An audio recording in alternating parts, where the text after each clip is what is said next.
Hola mga Katutski! Kamustas? So today mga Katutski, isa-share ko sa inyo kung anong kaganapan natin noong December. Ito yung first cater natin itong December. Kasi nung last year namin, nagkaroon lang kami ng 4 bookings. But this year, 2024, noong December, nagkaroon tayo ng 12 bookings or reservations for catering. Kaya nakakatuwa talaga. Kaya sana this 2025, magkakaroon tayo ng mas maraming bookings and reservations sa ating catering. Kaya ikaw Katutski, huwag ka nang mag-abala pa.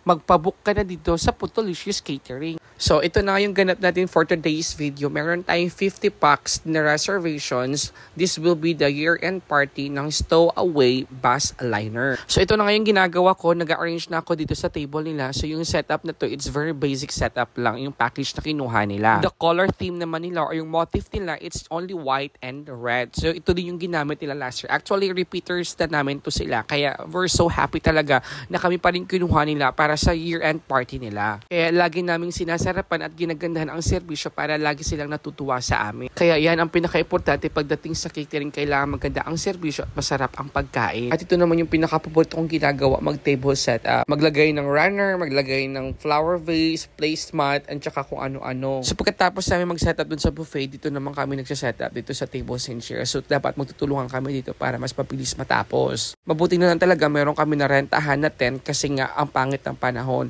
umaambon at baka mamaya biglang umulan. Tapos nating mag-setup, ito na yung magiging itsura niya. Very simple and elegant lang siya. So ito na yung ating setup for 50 packs ng ating year-end party for the Stowaway Bus Liner. At dahil dumating na yung pagkain natin, ito ipapakita natin kung ano mga pagkain nila. Ang pinakamasarap na kanin, meron silang palabok at meron din silang beef caldereta.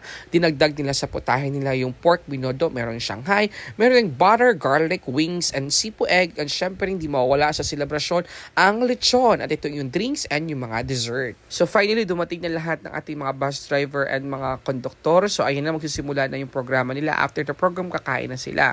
So alam natin na gutom yung iba dyan kasi galing pang trabaho, diretso na sila dyan para sa Christmas party nila or sa year-end party nila. And then after that, magkakaroon sila ng mga raffle and parlor games.